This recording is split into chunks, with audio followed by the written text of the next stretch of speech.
రేపు ఇంట్లో టిఫిన్ వేయాలంటే ఏం చేస్తాం? ఈరోజే పప్పు నానబెట్టుకొని దాన్ని అన్ని కలుపుకొని ఒక చోట దాచి పెట్టి ఉంచితే తెల్లారిసరికి ఏమవుతుంది? పొంగుతుంది. అప్పుడు పొంగిన తర్వాత ఏదైనా చేసుకుంటారు. అంటే రేపు టిఫిన్ తినాలంటేనే ఈ రోజున సిద్ధపరచుకోవాల్సి వస్తుంది. రేపును మనం ఆహారం తినాలన్నా, టిఫిన్ చేయాలన్నా ఈ రోజున అన్ని జాగ్రత్తగా ఉన్నాయో లేదో, తెచ్చుకోవాలో అవి ఉన్నాయో అని ఎత్తుకుంటున్నామే. మన జీవితంలో అద్భుతం జరగాలంటే ఈ రోజున కడుపుకు తినే ఆహారం కోసమే ఒకరోజు సిద్ధపరచుకుంటున్నాం.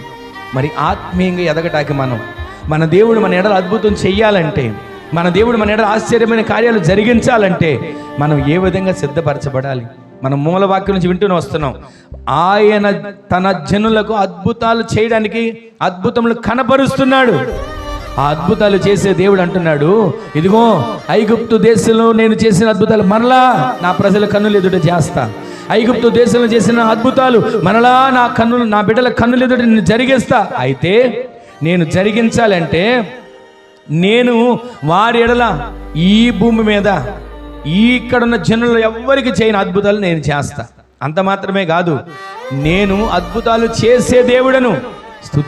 స్తుతిని బట్టి, వాళ్ళు చేసినటువంటి స్తోత్రాలను బట్టి అంగీకరించి మరింత అద్భుతాలు చేసే దేవుడను. లెక్కలేనన్ని అద్భుతాలు చేసే దేవుడని యోబు గ్రంథంలో ఉంటుంది. ఆయన లెక్కలేనన్ని అద్భుతాలు చేసేవాడు.